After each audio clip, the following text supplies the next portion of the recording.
whole Robeson County scared for their children to go outside and play. A community on edge, 6 months after a local case drew national attention. Then somewhere out of nowhere, the man came in and they took her away. She failed to scream. We couldn't hear her. 13-year-old Hania Aguilar taken outside her home in the Rosewood Mobile Home Park back on November 5th, 2018. Every second counts when a child is missing. The search went on for 23 days. All I want is Hania, my princess, back. I miss her.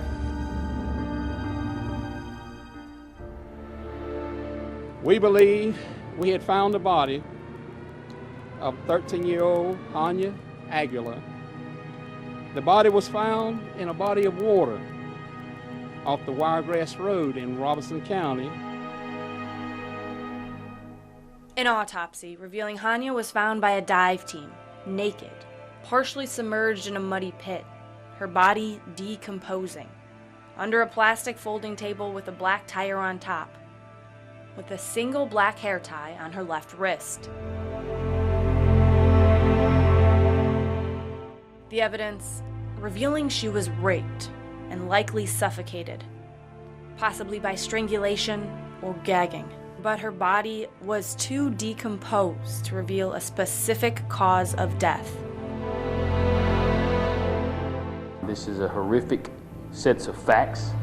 It has galvanized the community, it has galvanized law enforcement, it has galvanized our office, and we will do our talking in the courtroom. But authorities say it all could have been prevented. I can't imagine receiving that kind of information as a parent. In 2016, another woman in Robeson County says someone removed the air conditioning unit from her living room window, came inside her home, and raped her at knife point. The next year, evidence from that rape matched Michael McClellan's DNA, which was already in the federal database because of his criminal history. But the Robeson County Sheriff's Office never acted when they were given that information. Had we made an arrest, in all likelihood, Mr. McClellan would have remained in jail because of his prior history and because of the severity of the charges, and we would have avoided Hania's death. If they'd have done what they supposed to have done, Hania would have been still here. And it really upsets the community that he got out in June and walked around and then done this to this baby. That's what we call him, a monster. A 13-year-old girl would likely still be alive today if the right steps had been taken. A realization that broke already shattered hearts in the case of Hania Aguilar. When covering this downfall where evidence from a rape kit slipped through the cracks, we realized the backlog of untested rape kits is a huge issue nationwide, and especially right here in the Carolinas. We spent the last 5 months looking into the scope of this problem and what the people you elected to office are doing to fix what they call a danger to public safety. Sexual assault is about as awful a crime as we can imagine, and we knew that there were untested sexual assault kits sitting on the shelves of local law enforcement, but we did not know how many. The problem the state of North Carolina faced in 2017 is a problem nearly, if not every, state in our nation faces, not knowing how many sexual assault evidence kits sit untested on shelves. It's an issue Attorney General Josh Stein made his mission, calling on lawmakers to mandate agencies across the state disclose how many untested kits sat in storage across North Carolina. When we did the count, we learned that there are 15,000 across North Carolina, and my jaw hit the table because that's 15,000 people who experienced an awful, awful crime. And we owe it to those people to deliver them justice, and we owe it to the community to get dangerous people off the streets where they cannot reoffend. Of those 15,000 rape kits, Stein estimates about 14,000 are attached to criminal reports from victims who want their case investigated and prosecuted. The other 1,000 are anonymous, meaning the victim had a kit done but didn't want to pursue charges when the rape kit was collected. We have actually a system here in North Carolina now where the State Department of Public Safety has a warehouse that's specifically built for kits where the person is not ready to press charges. And those kits can go there and be held in a safe storage for as long as it takes, because there's no statute of limitations on a felony. North Carolina currently has a population of more than 10 million people. Now, to compare, endthebacklog.org estimates there are more than 13,000 untested rape kits in the most populated state, California. It currently has a population of more than 39.5 million people. But these numbers are hard to compare because many states, including South Carolina, have no laws mandating the testing or the tracking of rape kits. But SLED says it is working to understand the scope of this problem. We've been doing a voluntary survey of all law enforcement. So far, we've identified less than 2,000 sexual assault kits residing around the state in various forms of either storage or still part of that investigation to see if a crime was committed. Among the 1,753 kits reported by the 101 agencies across South Carolina, the Greenville County Sheriff's Office, Columbia Police Department, Charleston County Sheriff's Office, and the Florence County Sheriff's Office reported the highest number of untested kits. SLED says it has 1,200 kits currently at its lab in Columbia, but 3/4 of those kits are still waiting to be assigned to a scientist for testing. However, these numbers still don't paint the full picture. I think there is a bigger problem that's not being addressed. More than 2/3 of law enforcement agencies across the state haven't responded to the survey as of January. There are some counties that have high incidents reported of sexual assault, and some counties where it looks like rape just doesn't happen there. And we know that's not true. What that really tells us is that it's not being reported. And when it's not being reported, the rape kits are not being collected. And we've got, I think, a bigger problem in the counties that look like they have no sexual assault. Through the Freedom of Information Act, I tried to track down the number of untested rape kits from our local agencies, including the ones that didn't respond to SLED's survey, to find out how big of a problem this is in the Grand Strand, PD, and the Border Belt. I uncovered in the last 5 years more than 2,600 sexual assaults were reported to 28 agencies across our area. Of those assaults, 694 sexual assault kits were collected. 27% of those kits remain unprocessed and in storage, meaning they were never sent to SLED for testing. The Georgetown County Sheriff's Office, Florence County Sheriff's Office, and the North Myrtle Beach Police Department reported the highest number of untested kits in our area. You may notice the number of kits reported by the Florence County Sheriff's Office to SLED and the number reported to us through the Freedom of Information Act are different, with 91 reported to SLED and just 27 reported to us. We wanted to know why the numbers are so drastically different. The Sheriff's Office told me 64 of those kits reported to SLED won't ever be tested for different reasons, including contamination due to power loss during Hurricane Florence. Also disturbingly, my investigation uncovered many agencies in our area have no written policy on how to handle sexual assault evidence kits. Some agencies, including the Florence Police Department, the Darlington County Sheriff's Office, Coastal Carolina University Department of Public Safety, and the Atlantic Beach Police Department, refused to tell me how many kits they've logged into evidence in the last 5 years, claiming the Freedom of Information Act does not require them to create a document that does not exist, meaning these agencies have no document or database tracking how many rape kits were logged into evidence and sent to SLED. Others, like the Pamplico Police Department, the McCall Police Department, and the Georgetown Police Department, didn't provide any information after 4 months. Is that acceptable for them not to provide it? That is not acceptable at all. And that is a big problem because first thing, before we can address a problem, we have to know what the problem is and we have to know how to define it. Like North Carolina, victims in South Carolina have the option to complete a rape kit, but not file a police report. But unlike North Carolina, those kits don't sit in a safe storage indefinitely until a victim is ready to press charges. Now that 365 days for the anonymous kits, if no one comes forward, those are then, what happens to them? They are destroyed. Also, like North Carolina, there is no time limit on when rape victims can file criminal charges, which means this practice makes no sense to Representative Mandy Powers-Norrell. a champion of sexual assault victims' rights, fighting for change in the South Carolina State House. There's so many potential ways that these can be used in the future that I see absolutely no reason to destroy them after a year. This policy also means the number of untested kits throughout the state over the last 5 years could be much higher had those kits not been destroyed. The destruction of the kits, for some, is just one of the many ways the system fails victims.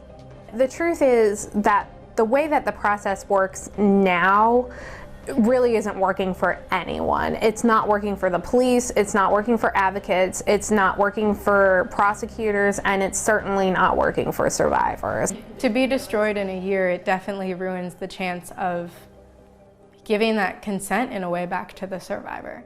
I usually tell victims up front, don't spend your life waiting on the results of this kit.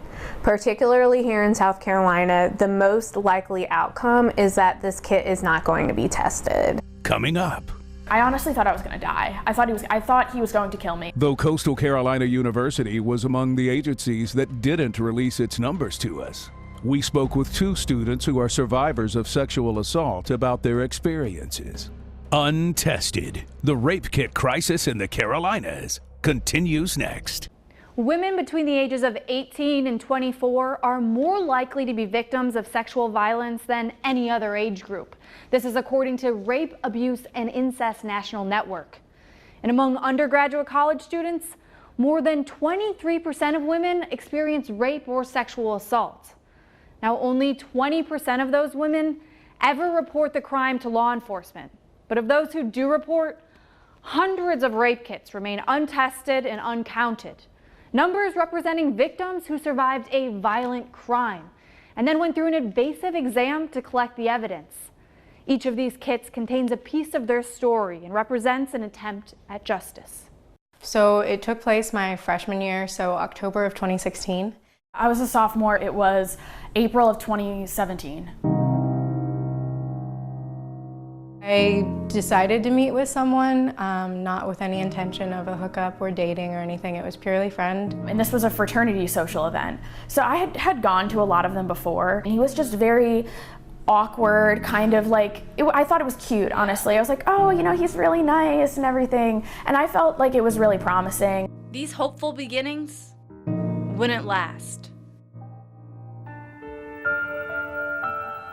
Halfway through the event, I felt really odd. And I had, gone to these events before, and I was feeling really dizzy and just feeling kind of out of it. They decided to take advantage of me. They drugged me. I basically opened up my eyes, and there was just a flash of just all skin, like just bare skin. And then I clenched my eyes closed again because I was in such shock. I didn't know what was going on, and I felt like my body was numb, like my arms and my legs were numb, like I couldn't move or anything. And I was in a lot of like a shooting pain that was really agonizing that that was caused from him kind of overpowering me and being on top of me and kind of manipulating my body. I continued to say no to the point that I realized this was happening no matter what, and he didn't care. If someone's kind of like dead weight and they're not moving, they're not cooperating with you, it takes a lot of force for you to kind of force yourself on them. So that's when he got kind of frustrated because he was exerting so much energy trying to move me and like put his arms under my body and like lift me up and pull me up. The individual was very insistent that I stay and kept saying things more along the lines of, I'm never letting you go. I honestly thought I was gonna die. I thought he was going to kill me. Like, that's how much pain I was in. I got really scared more for my life at that point. And I said, why am I bleeding? What did you do to me? Why am I bleeding? Like, I was just so in such a confusion about what was happening and what he did to me. When my friends came and picked me up, I kind of told them, hey, I think I was raped. I was like, he raped me, like I didn't know what to do. hours following a rape, victims are often confused, vulnerable, and alone, still grasping to figure out what happened and what comes next. Meanwhile, their body is a crime scene, and those first hours are critical in gathering evidence. They are often thrown immediately into the process of deciding what to do next. And it's a process that victims have described as an extension of the rape itself. Still to come. Just to feel that inside of you right after being raped. The invasive process survivors face in the aftermath of their rape. It was really traumatizing, and I still relive the same thing. We talk you through that process, starting at the hospital and following the evidence to testing at the state lab. Next on Untested, the rape kit crisis in the Carolinas. This is a sexual assault evidence kit. It's filled with envelopes for evidence like pubic hair combing, rectal and vaginal swabs, suspected body fluid and saliva, bags for clothing and underwear. From the nurses to the victims' advocates to the victims themselves, they say this is an invasive process that often makes the survivor relive their assault all over again. Once the person arrives, they come to the emergency department and they let the triage nurse know that they're there for a sexual assault exam. I didn't shower, I had taken my clothes off, put them in a bag. It's blaring, it's bright in the room, like I don't know what's going on, and I see someone walk in with a badge and a gun, and I start screaming and crying and don't know what's happening, and why is there a police officer in my room? The detective's interview basically gets their background and story as to how the event occurred. I remember them swabbing every place possible that he could have even touched.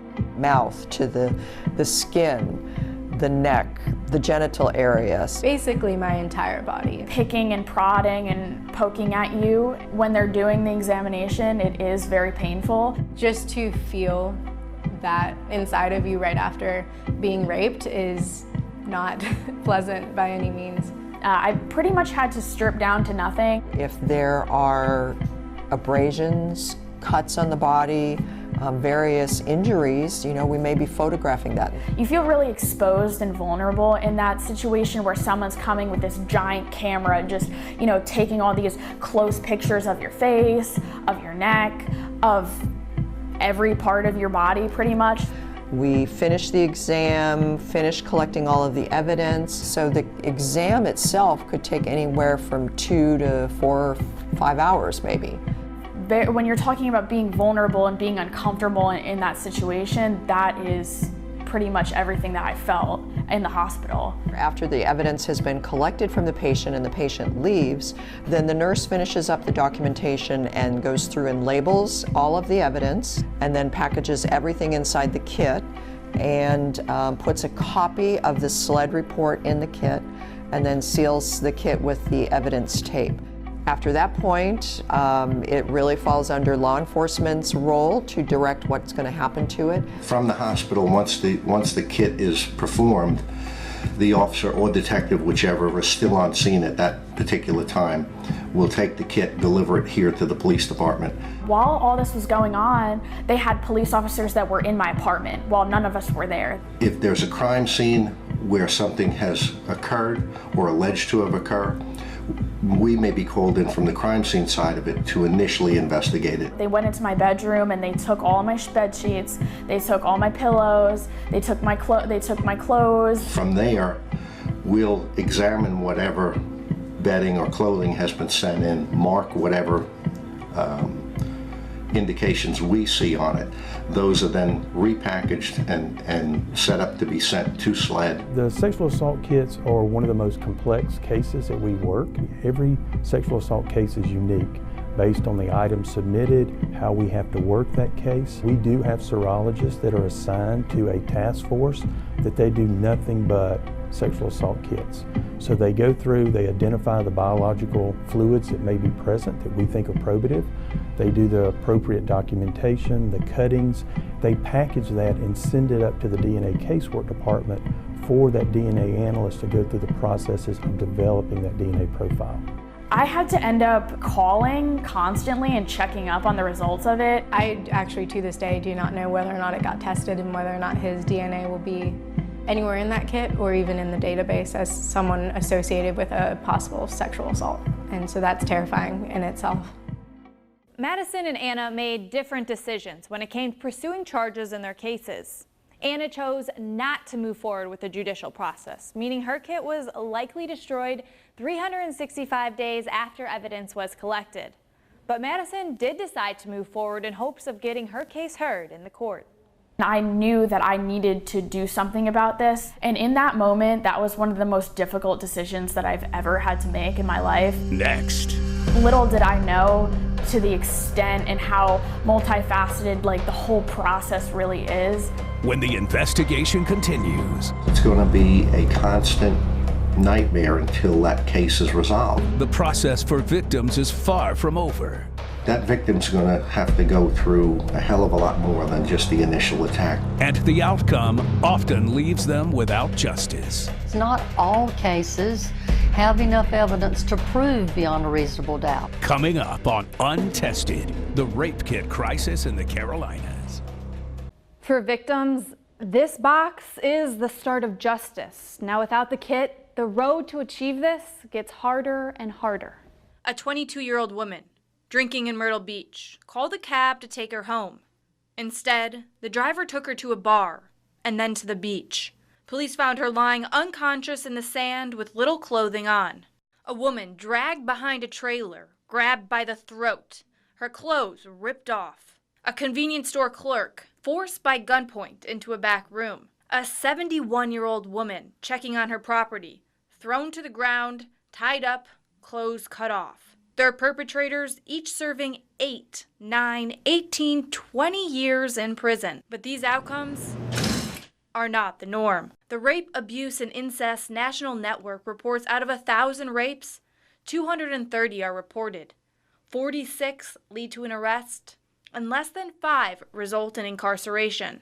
The strongest of all rape cases actually are the most dire and the ones that just, kill you to your core. In the case of the 71-year-old woman who was thrown to the ground and her clothes cut off, 15th Circuit Solicitor Jimmy Richardson says the case couldn't have been proven without a rape kit. She is sitting there telling you, I don't know this person, never met this person before, the door got kicked off the hinges, in comes this guy I've never met before, maybe with a mask, maybe not.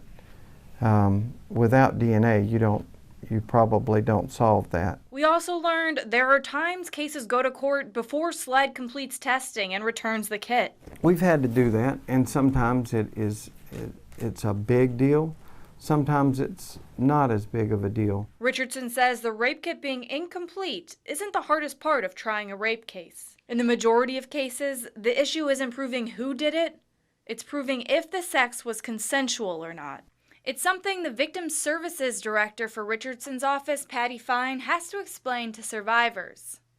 We have to give them the hard reality. The reality is often tough for victims to face. Victims like Madison, who was ready and willing to testify, only to receive a disappointing phone call. And that broke me inside. The solicitor's office didn't feel like they had enough evidence, and so they decided not to prosecute.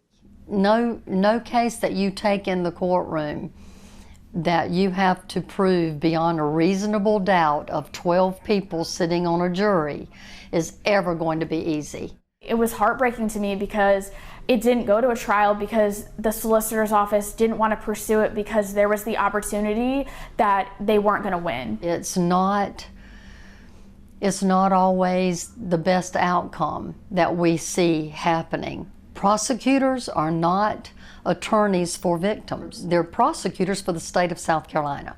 So they have to look at the evidence objectively. For Richardson, that often means setting feelings and belief aside. But in those cases where you're trying to tell them, with your head instead of with your heart, this is where this is at, it's hard for some people to pick that up. The victims who do get the chance to continue down the path towards justice still don't have an easy road ahead, facing daily battles in a war that can last years. Sometimes time does heal, and then we have to reopen, and that's so sad to me that so much time has to pass. Anna says her decision not to take her case to court was what was best for her. I know how court cases go. They're going to ask you, what were you wearing? Why were drugs involved? Things like that that would convince a victim that it was their fault. And I've come to a place where I know it's not my fault. But she does say she wishes she had the option to change her mind in the future. I started thinking about it more of where is mine and what's happened to it, and if so, like, could I even move forward today if I wanted? Coming up. Rapists don't have lobbyists, so these should be bills that we should be able to get out very easily. The efforts in the South Carolina State House to tackle this issue. We shouldn't have much pushback at all in terms of people being against what we're trying to do here. And the roadblocks lawmakers face when untested, the rape kit crisis in the Carolinas continues. Next. For many sexual assault advocates, a statewide tracking system and inventory of backlog rape kits is necessary to know how many rapists are roaming free. If you don't know how many you have and you have no way to find out, that's pretty scary. The Joyful Heart Foundation is among the groups fighting for survivors' rights, and it made eliminating the rape kit backlog a priority in 2010. The foundation has 6 pillars of reform it says are essential for states to eliminate the backlog: annual inventories, testing all untested and new rape kits, victims' rights to be informed, funding, and tracking rape kits. The group's efforts have uncovered more than 155,000 untested kits across the United States and helped pass legislation in 32 states. In 23 states, lawmakers have implemented a tracking system, an idea that's making its way through South Carolina's State House right now. The bill, sponsored by Gilda Cobb-Hunter, would require SLED to create and operate a tracking system for rape kits across the state. I filed that legislation trying to give comfort to victims of sexual assault who are concerned about the status of their rape kit. It passed the House on the last day of session earlier this month, but it'll sit for at least 8 months before going across the hall to the Senate when the session resumes next year. I've had conversations. Senator Shane Martin has agreed to help lead the effort in the Senate, and so I'm confident the bill will pass next year. Meanwhile, in North Carolina, a tracking system has been in place since October. That system allows victims, law enforcement agencies, and prosecutors to know the status and location of a survivor's rape kit. It's technology the state of Idaho gave North Carolina for free. SLED says it isn't opposed to a tracking system, but it wants to be part of the discussion if and when lawmakers decide to implement one. Until then, SLED says it's gathering information on South Carolina's backlog, so they'll be ready to support any legislation that passes. Because we want to try to project what the need will be for South Carolina so that we can best put ourselves in a position to have those resources available. SLED also says it looked into a tracking system in 2016 and found out the starting cost was $250,000. Back up in Raleigh, Attorney General Josh Stein and lawmakers introduced the Survivor Act, which sets requirements for future and backlogged rape kits. It also sets aside $6 million for rape kit testing and another $800,000 reoccurring dollars to hire more forensic scientists at the state's crime lab. It's an investment Stein says is worth the payoff because the state is getting an average of 1 DNA hit for every 10 kits tested. So we're able to solve a crime, and a violent crime, for $7,000. That is a bargain for public safety because the cost to the community, to the person's psyche for experiencing a sexual assault is a heck of a lot more than $7,000. Without the same investment or any action from lawmakers in Columbia to address this issue, it's a problem that won't go away. I think something needs to be done, with the backlog. I think fundamentally what you got to recognize is that you can't manage a problem unless you measure the problem. Without knowing how many kits remain untested, the state can't appropriately assign resources. And there's more to reform for survivors than putting a barcode on a box. Do you think the budget that we have now and the laws we have placed in South Carolina now show that we value sexual assault victims? Certainly not. The laws we have in place do not show that we value sexual assault victims or stopping sexual assault in South Carolina. And I don't think it's because we we don't think it's important, but I think it's because en masse, the legislature has just not thought a lot about it. This year, Representative Mandy Powers-Norrell filed 6 bills related to sexual assault. Of these, none passed.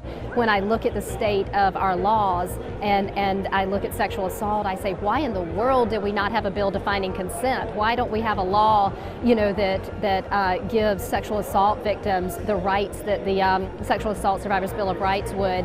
It's some very basic things. Just months ago, when University of South Carolina student Samantha Josephson got into a car she thought was her Uber in Columbia's 5 Points and was found stabbed to death 70 miles away, we saw immediate action from lawmakers looking to enact legislation to make ride-sharing services safer. Everything's a matter of urgency, and in South Carolina, as in anywhere, and especially in a lawmaking body, we respond to immediate threats a whole lot better than we respond to long-term threats. I would hate for there to have to be, another tragedy for lawmakers to respond regarding some of these bills. But another reason for the lack of action, Representative Powers-Norrell says, is the gender gap in the General Assembly. The ratio of men to women in the legislature is heavily weighted in favor of men. In the House, less than 20% are females, and in the Senate, even fewer, just 9%. This is something that women think about because we're the people who have to think when we go to a public place to not leave our drinks unattended and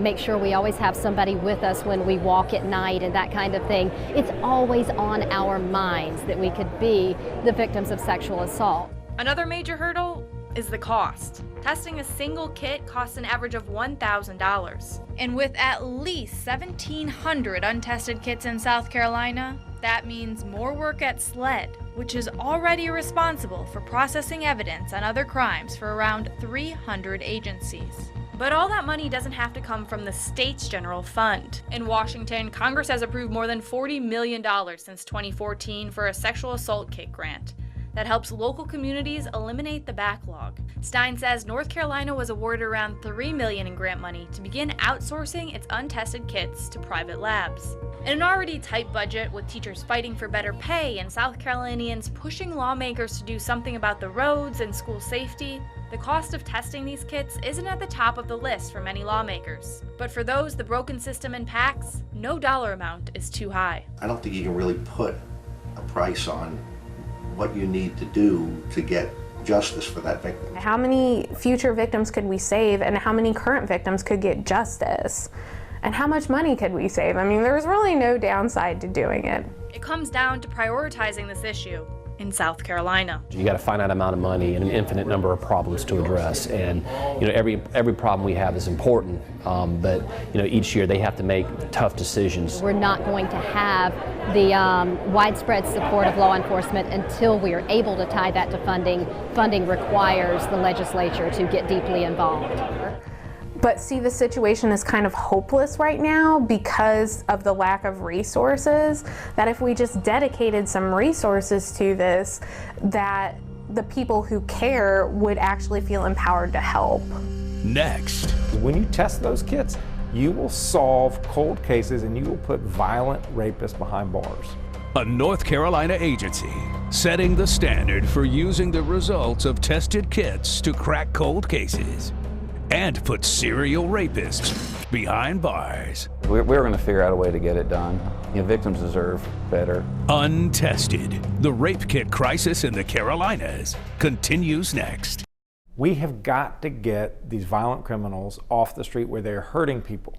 And DNA is an incredibly powerful tool. And for that evidence to just be sitting on a shelf untested is terrible, because we can solve crimes. Solving crimes that once sat cold in untested kits is exactly what Lieutenant John Summerendike does. That's 2019 rape kits that I'm tracking. His unit at the Fayetteville Police Department gained national attention for solving cold cases and putting accused serial rapists behind bars. It's a crime he's worked since the 90s. I didn't always do that great a job, and I thought I was this great detective, like Sherlock Holmes or something. And though DNA evidence has drastically improved, that's not the only thing that's evolved. If a victim changed her story or didn't appear to make sense, I was automatically chalking up, she's lying. Okay, she changed her story. She said blue shirt yesterday, now she's saying red shirt. She's lying, so a rape didn't happen. And we closed out a lot of cases because we felt victims were lying. Now, Summer and Dyken experts know trauma affects victims' memories, and a disconnect in the story shouldn't automatically equal a simple case closed. Summer and Dyke isn't the only officer, and Fayetteville isn't the only department that let rape cases go cold. Agencies frequently say kits were not tested and arrests weren't made because the case was unfounded. Yeah, I doubt most departments in this nation actually know what the real definition of unfounded is. 2 of our cold case arrests were unfounded, during the original investigation. So I would really highly suggest you take another look at all of your unfounded cases, because I'd guarantee most of them really aren't unfounded. Summer and Dyke has made it his mission to give those cases and those victims another chance. One of those cases, the Ramsey Street rapist, a case that rattled and shocked the people who lived in the area. In 2006, a woman reported being raped at her apartment near Ramsey Street. 6 women on 6 different days, attacked and raped by a man they didn't know between that 2006 day and January 2008. The man went undetected for more than a decade, until August 2018. We got a match yesterday. We got the guy. So, yeah, I mean, we put a lot of time in these cases. I think for 3 years I've poured my heart and soul in these and a lot of our other cases too. I'm sorry. It's just, and I'm just glad we got the guy finally. That guy, Daryl Wayne Bowden, a local guy living 5 miles from the crimes, now a suspect in a string of serial rapes. And this should be a prime example to every police department out there. Send off your rape kits. This state has a 15,000 rape kit backlog, and I'd be willing to bet that his DNA is probably in at least one of those 15,000 unsubmitted kits, along with several other serial rapists. Bowden isn't the only suspected serial rapist Fayetteville police have arrested. I've read almost every rape report the Fayetteville Police Department has written going back to 1984, and I've come to the conclusion every rapist is a serial rapist. Every rapist is a serial rapist. Dozens of other arrests made on cases 10, 20, 30 years old. Arrests Summer and Dyke says could not have been possible without the sexual assault kits. Yeah, the bulk of those cases were from DNA hits. Absolutely. If we did not have those kits, if we did not test evidence for DNA, we'd be allowing serial rapists to continue to run free in Fayetteville. The value of these kits is now all too well known by the same department that discarded more than 300 kits over the years to clear up space. An action Summer and Dyke now realizes the full impact of. I think it's 2015 is one of our cold case victims when she told me, that sexual assault kit, it's more than just a cardboard box with swabs in it. It's a piece of my body in there. So that really gave me a lot of perspective and really, I think, rose my level of commitment to getting all of these kits tested, because that's a piece of victim's body in that kit, and it deserves attention and respect. Today, the department has 0 untested kits. A number to be proud of, but still, there's hundreds of cases left to review and more rapists to arrest. Summer and Dyke hopes the thousands of hours and thousands of dollars will help flip the narrative on the criminals. Now suspects are the ones that are going to be saying, hey, are the police following me? Are the police stalking me? Do the police know who I am and are coming to get me? And my answer to them is, yeah, we are coming to get you. So you need to be looking over your shoulder.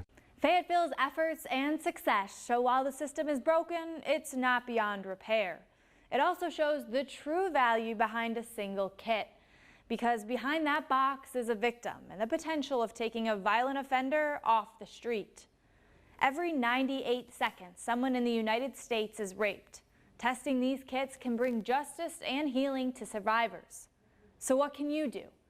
Encourage your elected officials to pass legislation that will require agencies to test every rape kit booked into evidence, and to create a database that keeps track of them, to end the current backlog and prevent future backlogs.